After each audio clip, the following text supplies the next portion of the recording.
The sea has always been my home, yet as I stand upon the deck of the Mary Celeste, watching the distant shoreline shrink into the morning mist, a strange unease coils in my chest.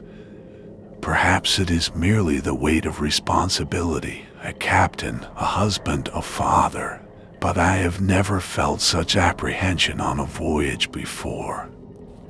We set sail from New York on November 7, 1872, bound for Genoa with a cargo of industrial alcohol, barrels upon barrels of the volatile substance secured deep within the hold.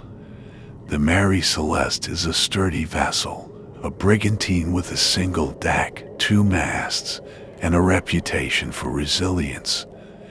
She has weathered tempests fiercer than most men could endure, yet this morning, as the wind fills her sails, she seems almost reluctant to move, as though she too senses something amiss.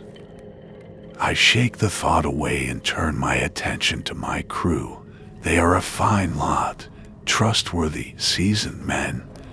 First Mate Albert Richardson is my right hand, a man of unwavering discipline who has served under me before. Beside him stands Second Mate Andrew Gilling, younger and less hardened by the sea but competent nonetheless. The cook, Edward Head, is a stout, good-natured fellow whose only complaint is that the rocking of the ship makes it impossible to bake a decent loaf of bread. The rest of the crew, 4 able seamen and a single steward, move about the deck with ease, adjusting sails and securing lines. They are superstitious men, as all sailors are, but none have voiced concerns about this journey. Not yet. My wife, Sarah, stands near the stern, holding our daughter, Sophia, close. The wind tugs at her bonnet, strands of her dark hair escaping as she gazes out at the endless expanse of water. Sophia, only 2 years old, clutches a small cloth doll in her tiny hands. She does not yet understand the vastness of the ocean or the dangers it holds. To her, this ship is simply home. Sarah catches my gaze and smiles. "You look troubled, Benjamin." I return the smile, though it does not reach my eyes. Just the weight of the voyage ahead. She studies me for a moment, then nods. "You always carry the world upon your shoulders." The wind shifts slightly, and I take it as a sign to check on the cargo. Descending into the dimly lit hold, the scent of wood and brine fills my nostrils. The barrels of alcohol are secured tightly, lashed with thick ropes to prevent them from shifting in heavy seas. Still, I run my fingers along the bindings, testing their strength. It is my duty to ensure everything is in order. Satisfied, I make my way back to the deck. The Mary Celeste moves steadily through the waves, the creaking of her timbers a familiar, comforting sound. Yet as I survey the horizon, I cannot shake the feeling that something is watching us, something unseen, lurking just beyond the veil of the mist. Perhaps it is merely the ghosts of old sailors whispering in the wind. Or perhaps it is simply the sea, restless and waiting. The first sign that something is amiss comes 3 days into our voyage. At first, it is nothing more than a fleeting unease, an unnatural stillness in the air, the way the waves seem to hush when I step onto the deck. Small things, easy to dismiss. The sea has its own way of playing tricks on a man's mind. Then on the 4th morning, a scream shatters the dawn. I bolt upright in my cabin, my heart hammering. The cry is raw, panicked, coming from above. I throw on my coat and hurry topside, where several crew members have gathered, staring upward in horror. "God save us," Richardson breathes beside me. I follow his gaze and feel the blood drain from my face. One of the sailors, Tommy Peterson, is perched at the very top of the main mast, clinging to the wooden spar like a terrified child. His breath comes in ragged gasps, his face white as death. "Tommy," I call, cupping my hands around my mouth. "What in blazes are you doing up there?" I don't know." His voice is hoarse, frantic. "I woke up here, Captain. I swear on my mother's grave, I don't know how I got here." Murmurs ripple through the crew. It is no small feat to climb the mast, let alone in one sleep. A fall from that height would shatter bones, if not kill outright. "Stay where you are," I bark. "Hold on tight." Richardson and another sailor scramble to the rigging, climbing with practiced ease. It takes them the better part of 10 minutes to coax Tommy down, his limbs shaking so violently that I fear he will slip and plummet to his death. When he finally reaches the deck, he collapses to his knees, chest heaving. "Did you drink last night?" I demand. "Take anything that would make you lose your senses?" "No, sir." His eyes are wide wild. "I went to bed same as always. I remember closing my eyes in my hammock, and then I woke up there." He grips his head with trembling hands. "God help me, Captain. What's happening?" I have no answer. That evening, as I take my usual rounds of the deck, the unease thickens. The crew is unsettled, their movements sharp, their voices hushed. Even Sarah has taken notice, keeping Sophia close as though the child might slip through her fingers. I push the thoughts aside, focusing on my duties. It is not until I pass one of the men near the forecastle that the chill truly sets in. The sailor, James Reed, is walking ahead of me, his steps slow and deliberate. His posture is rigid, his shoulders squared, yet there is something off about the way he moves, as though he is being pulled forward by an unseen hand. "Reed," I call, expecting him to turn. He does not. I quicken my pace until I am walking beside him. "Reed, are you unwell?" He does not so much as glance in my direction. His eyes are fixed ahead, his face slack, expressionless. A ripple of unease curls in my gut. "James," my voice is firmer now. "Look at me." Nothing. The only sound is the steady creak of the ship and the soft lap of waves against the hull. I watch horrified as he continues forward in that unnatural march toward the very edge of the deck. My pulse pounds. "Reed, stop." Still, he does not react. He steps up onto the rail. I lunge. Grabbing him by the collar, I yank him backward with all my strength. He stumbles, falling hard onto the deck, his head smacking against the planks. He gasps, blinking rapidly as though surfacing from a deep sleep. "What?" He swallows hard. "What happened?" I stare at him breathless. "You tell me." He sits up slowly, rubbing his head. His expression is dazed, lost. I don't know." He looks around, confused. I was below deck. I remember climbing into my hammock, and then his brows knit together. Then I was here. A knot tightens in my stomach. The same words Tommy had spoken that morning. Something is terribly wrong. On the 5th night, the whispers begin. I wake to the sound of voices. Not loud, but present, drifting through the ship like a draft that shouldn't be there.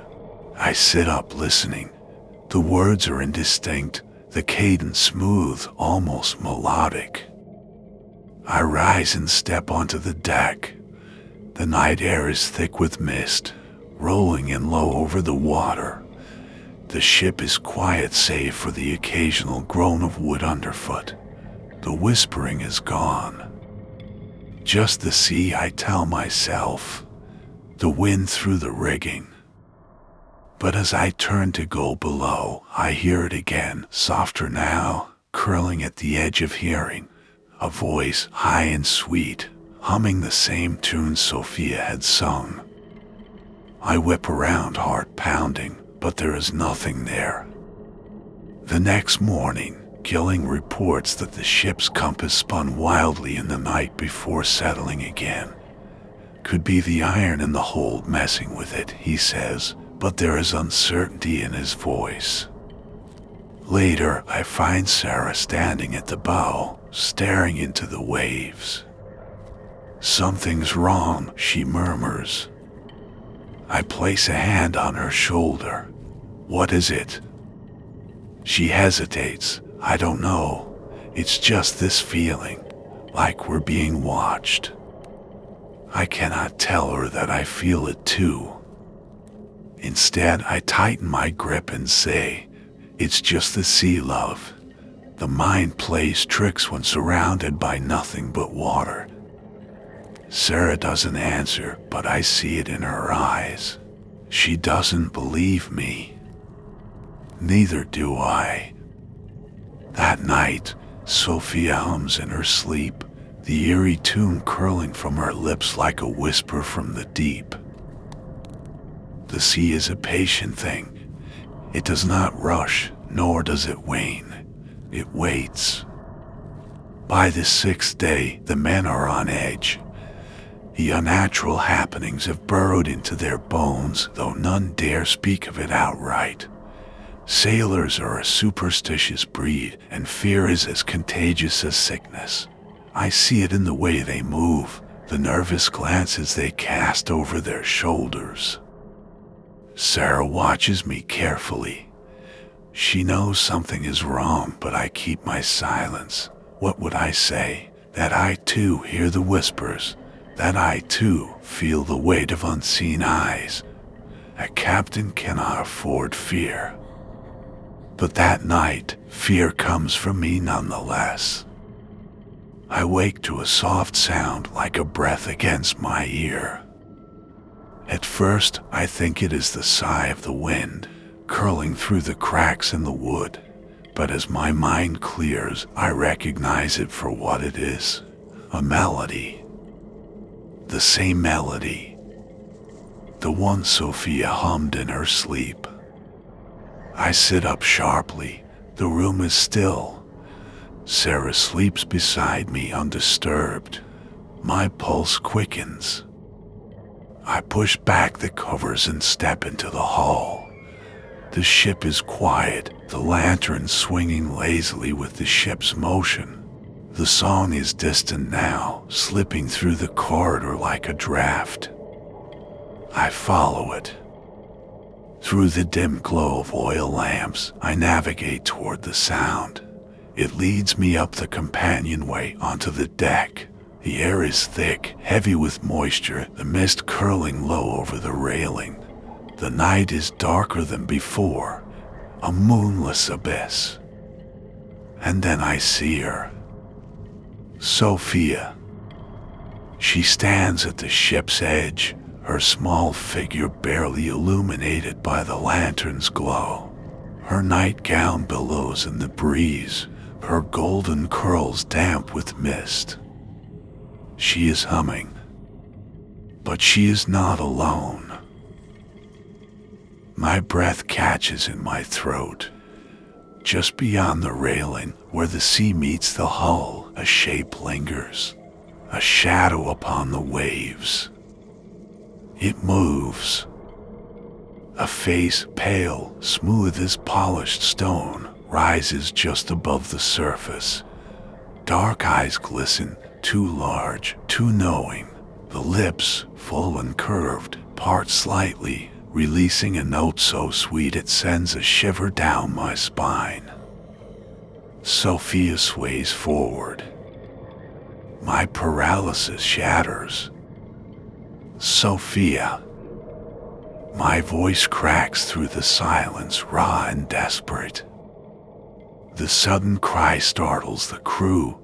Doors slam open, boots thunder against the deck as men rush from their quarters. Lanterns swing wildly as groggy sailors spill onto the deck, weapons drawn, eyes darting in confusion. But I do not stop to explain. I lunge, grasping Sophia by the waist just as her feet leave the deck. She gasps, startled, as I yank her back from the rail. And then, laughter. A sound both alien and eerily human, rising from the water like a cruel wind. I freeze. The siren has not vanished. It remains fully visible now, its glistening form half risen from the sea. Its long, webbed fingers rest lightly on the hull, its black eyes gleaming with something unsettling. Amusement. Its lips curl into a smirk. Then it laughs again, louder this time, shrill and haunting. The sound pierces through the stunned silence of the crew, rattling their nerves. Panic erupts. Shouts ring out as men recoil, clutching at one another, crossing themselves, cursing under their breath. Some scramble for weapons, others stumble backward as though the very sight of the creature might drag them into the depths. Dear God, someone breathes. The siren cocks its head, as if delighting in the fear. It hums softly, a single note that vibrates through the air like a thread pulling tight. I feel it in my skull, pressing against my mind. Sophia stirs in my arms, her small hands reaching toward the sea. No, I whisper, clutching her tighter. The siren grins. Then in one smooth motion, it sinks beneath the waves, vanishing into the abyss. The silence it leaves behind is deafening. No man speaks of what we saw. But silence does not erase the truth. The crew avoids the railings, casting nervous glances at the sea, as if fearing the creature will rise again. Head grips a rosary that was never there before. Gilling mutters to himself, sharpening his knife on a whetstone, though he has no use for it. I pretend not to notice. I pretend not to feel the same. But when I catch Sarah clutching Sophia too tightly, as if afraid she will vanish from her arms, I know what must be done. This thing, whatever it is, it must be stopped. The men gather in the hold, their faces pale, their hands clenched into fists. She's still out there, Richardson mutters, eyes darting between the others. Waiting. Gilling slams his fist against the wooden crate beside him. No more waiting. We kill it. The words hang heavy in the air. We don't even know what it is, I say carefully. We know enough, Head growls. It nearly took the girl. Murmurs of agreement ripple through the men. Fear has hardened into something else now. Determination. I nod slowly. Then we set a trap. The men look at me expectantly. We use bait, I continue. Something, someone it will come for. Silence. Then a voice from the shadows. I'll do it. I turn sharply. It's Richardson. The plan is simple. Richardson will stand at the railing alone as if vulnerable. The rest of us will hide, waiting. The moment the creature appears, we strike. We prepare as best we can. Ropes, nets, harpoons, tools meant for the hunt. But none of us know if they will work. None of us know if we are capable of catching something that should not exist. As night falls, we take our positions. And we wait. The sea is unnervingly still. Richardson stands at the railing, gripping it so tightly his knuckles turn white. His breathing is shallow, controlled. The lantern beside him flickers. Minutes pass. Then, a ripple. A shift in the water, subtle but deliberate. My pulse quickens. I tighten my grip on the rope in my hands. Then I see it. The same pale face emerging from the depths, those black, knowing eyes locking onto Richardson. The siren tilts its head, lips curving into something almost human. Then it sings. The sound slithers into the air, wrapping around us like unseen tendrils. Even hidden, I feel it, pulling, coaxing, whispering. Richardson wavers. His eyes glaze over. His grip on the railing loosens. No. Now. I bellow. The deck erupts with movement. Men spring from the shadows, ropes flying, nets cast into the air. The siren's expression shifts. Shock, rage. It twists, trying to dive, but the net catches, dragging it up instead of down. It thrashes. Its limbs, too long, too slender, lash against the ropes as the men tighten their hold. It screams. The sound, dear God, the sound. It splinters through the air like breaking glass. I clutch my ears as pain lances through my skull. The melody is gone. Now it is only madness. A wail that rattles the very bones of the ship. The men groan, some fall into their knees. Blood trickles from Gilling's nose. Head clenches his jaw so tightly I hear his teeth crack. Hold! I command, though my own voice barely reaches my ears. We fight against the sound, against the writhing thing in our grasp. It is small, juvenile even, but its power is undeniable. Still, we have it now. The question is, what do we do with it? The creature rests beneath the net, its dark eyes darting between us, searching for what I do not know. A way out. Mercy. Neither will be found here. The men stand around it in a tight circle, gripping whatever weapons they have, knives, harpoons, lengths of rope knotted like garrotes. Their faces are drawn, their breaths short and sharp. But no one moves. Not yet. What do we do with it? Gilling's voice cuts through the thick silence, hoarse from the siren's previous wailing. He wipes the blood from his nose, his grip white-knuckled around his knife. Throw it overboard, Richardson mutters. Let the sea take it.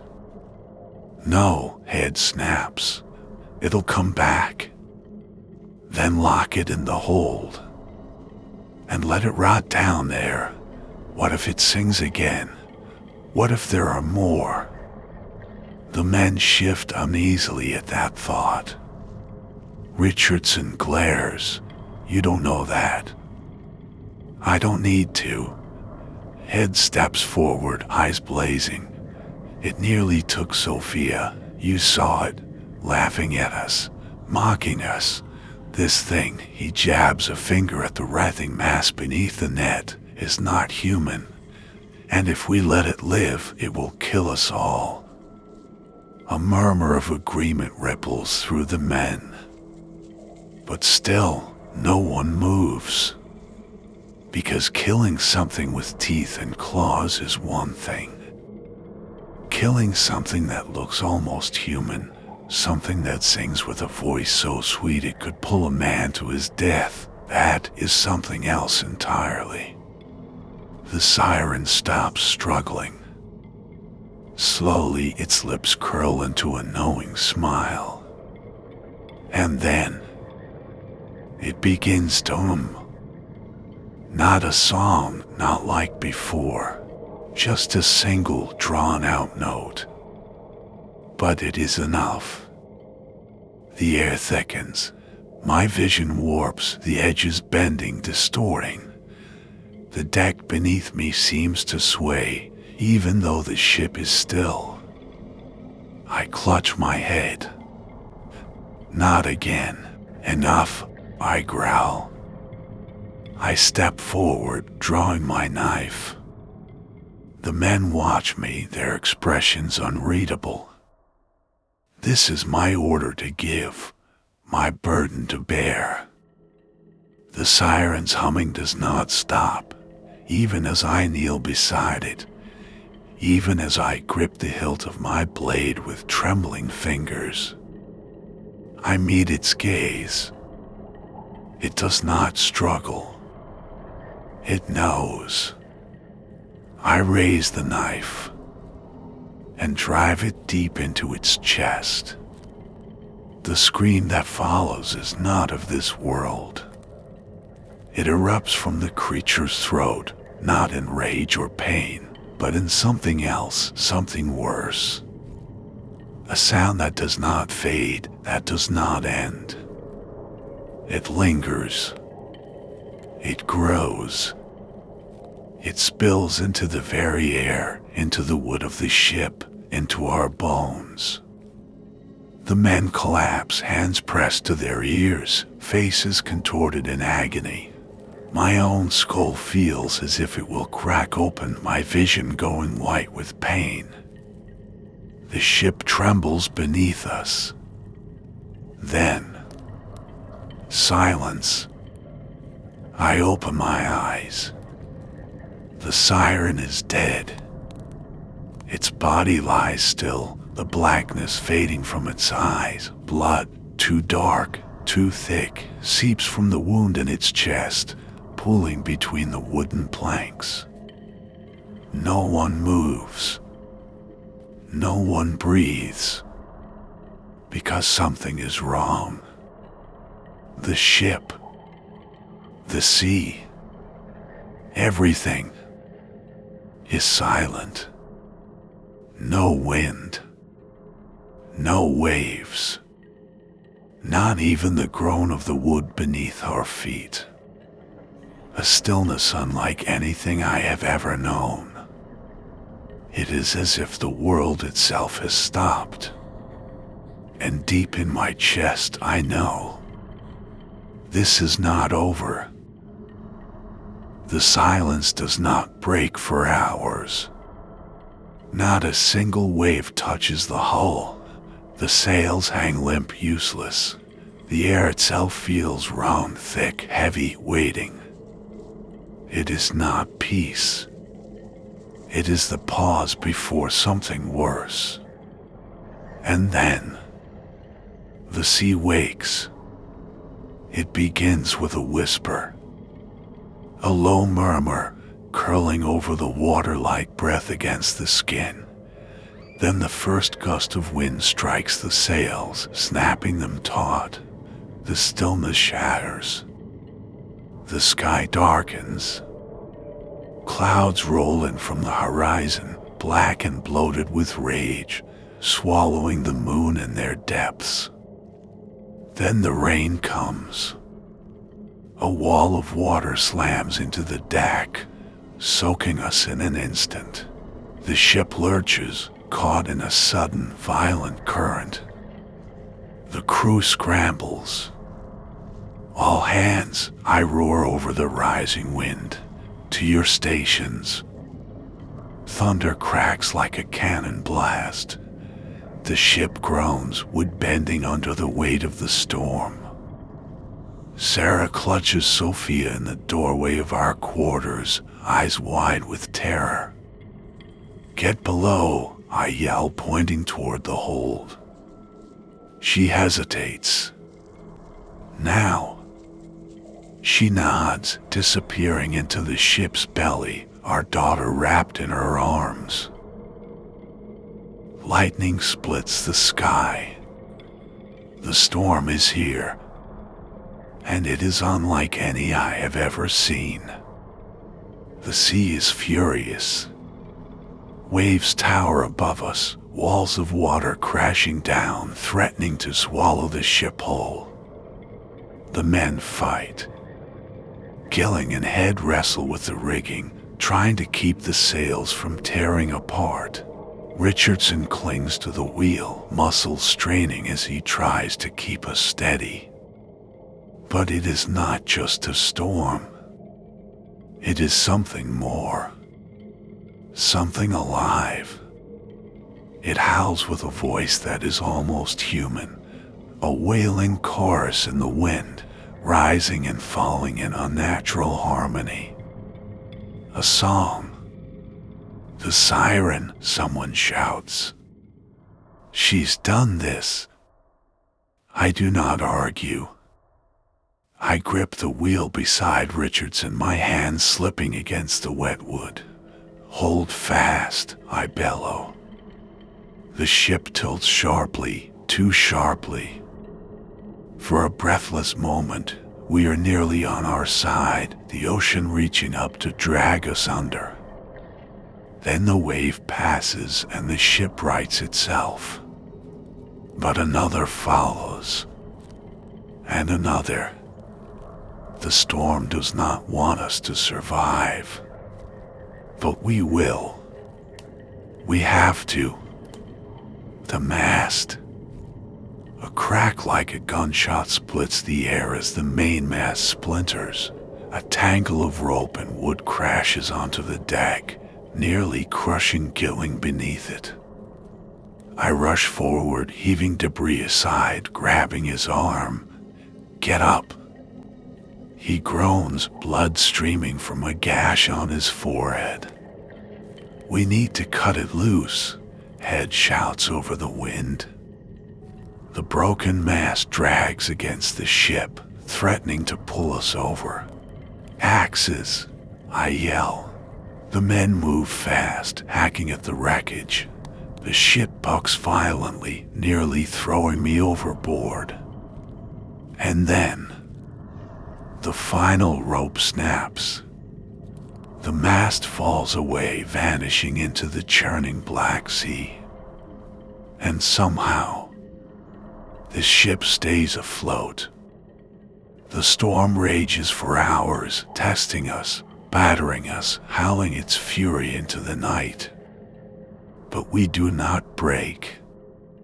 When the wind finally begins to slow, when the waves shrink from monsters to mere swells, when the rain softens to a whisper, I know.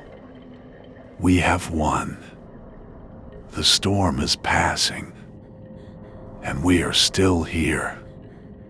The first cheer is tentative. Then another. Laughter, raw, breathless, disbelieving, rises among the men. We did it, Head gasps, wiping rain from his face. We survived. The others join in, clapping each other on the back, voices hoarse from screaming against the wind. Richardson collapses against the railing, grinning. The siren thought she could take us. The sea thought she could break us. He spits overboard. Not today. A fire is lit below deck, warmth spreading through the ship as wet clothes are peeled away, wounds are tended, and hands clasp in silent relief. The men drink. They eat. They celebrate. not just against the storm, against the siren, against the madness that tried to take us, against everything that sought to drag us into the depths.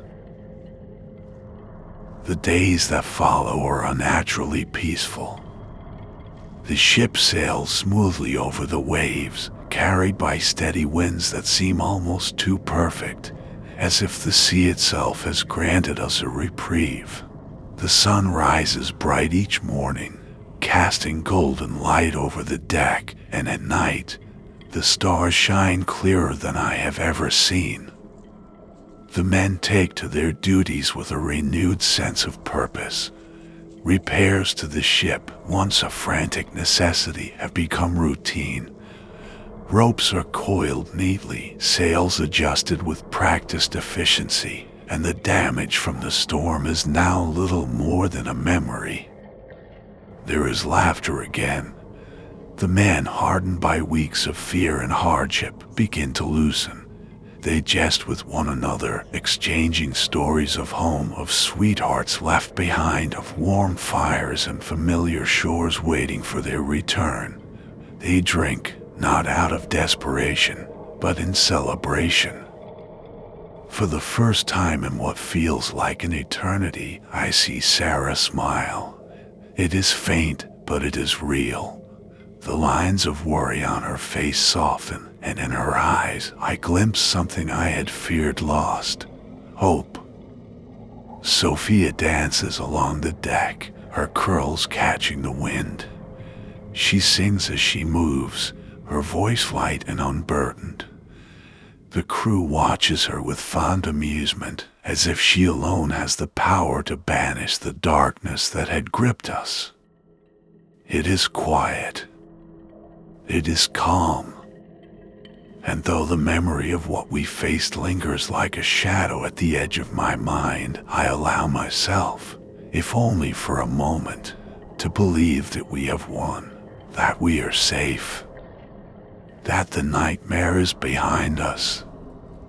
I do not know that this peace is but the eye of the storm, that something watches us still, waiting. Then on the seventh night, everything shatters. It begins without ceremony, no warning, no sound. Just movement. Gilling stands at the railing, staring out at the endless Black Sea. I notice him as I go over the ship's charts. At first, he seems only lost in thought, as sailors often are after long days at sea. Then he takes a step forward. Not a stumble, not a trip. A steady, deliberate step over the railing. And he is gone. For a moment, I do not react.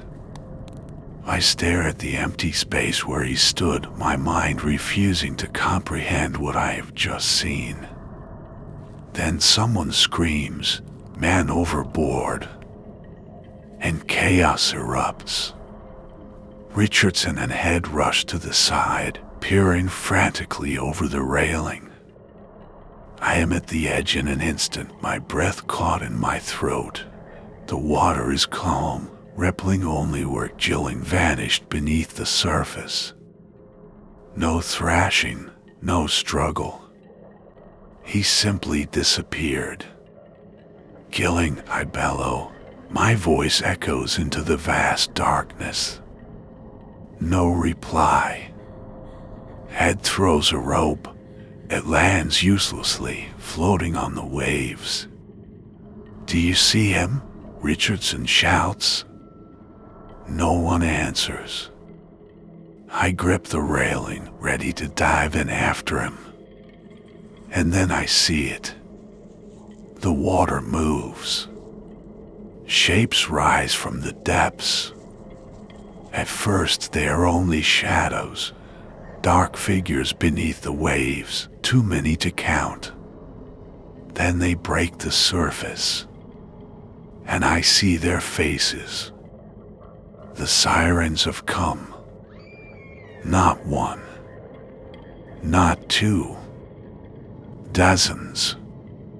The moon casts a sickly glow over them, their pale faces gleaming against the inky blackness of the sea.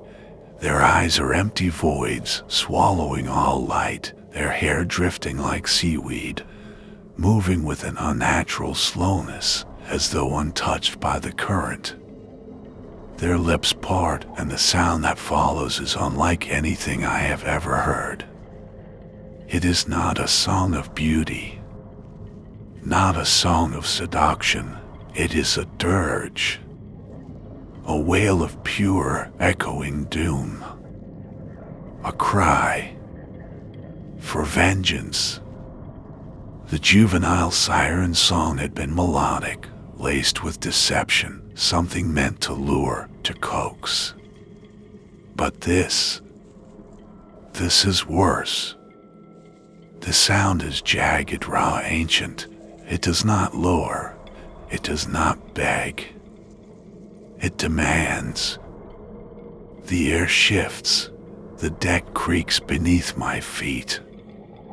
A chill runs through me, deeper than the coldest wind.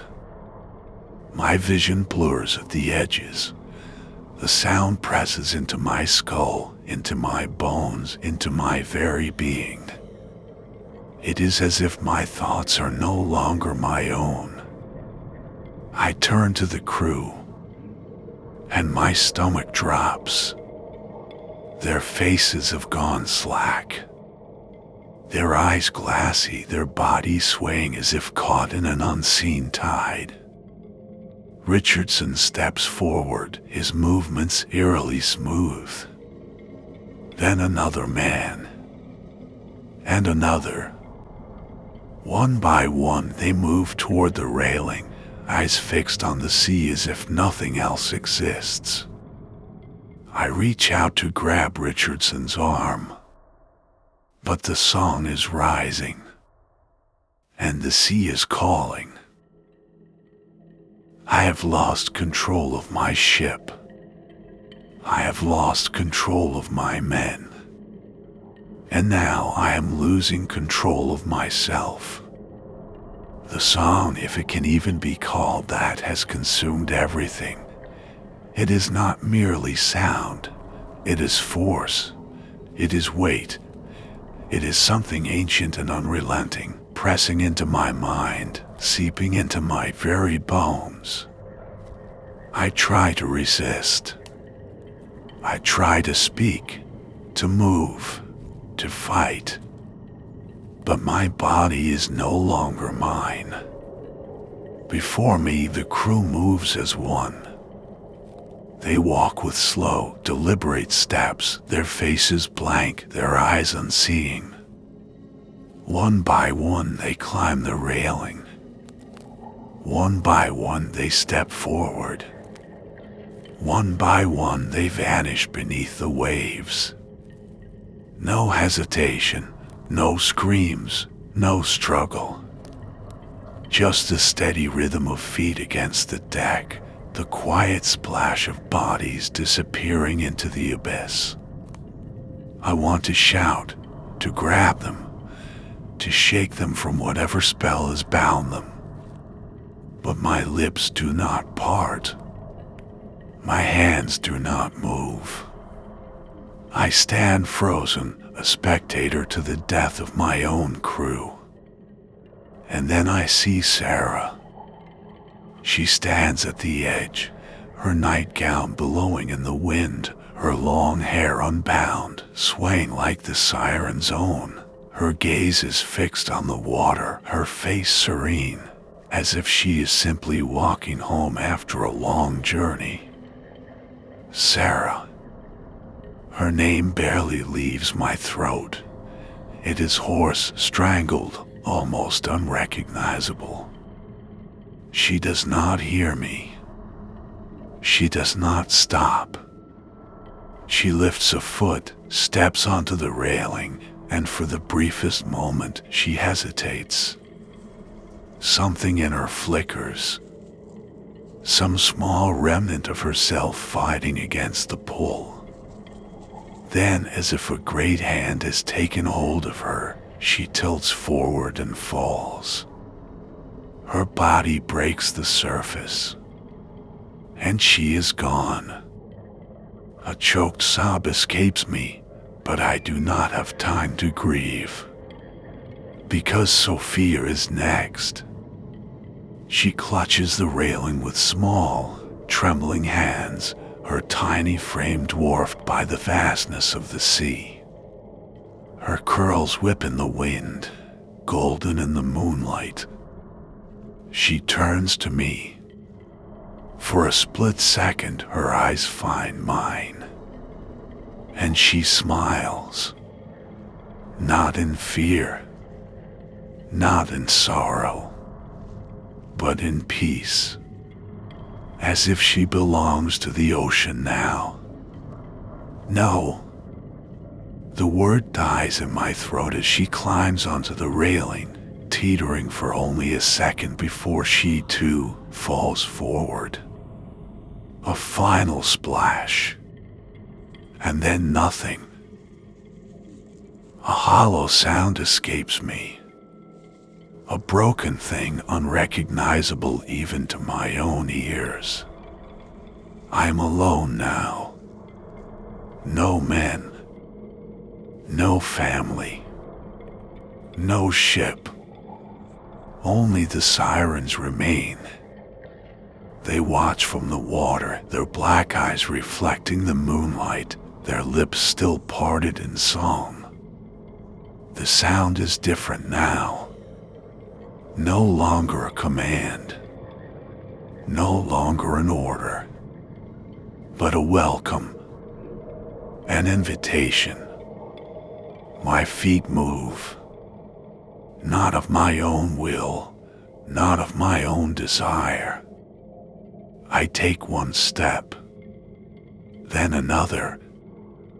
The ship is silent, abandoned, an empty husk drifting through the endless night. I reach the railing. I look down. The sea is waiting. The sirens are waiting. My family is waiting. And then I fall.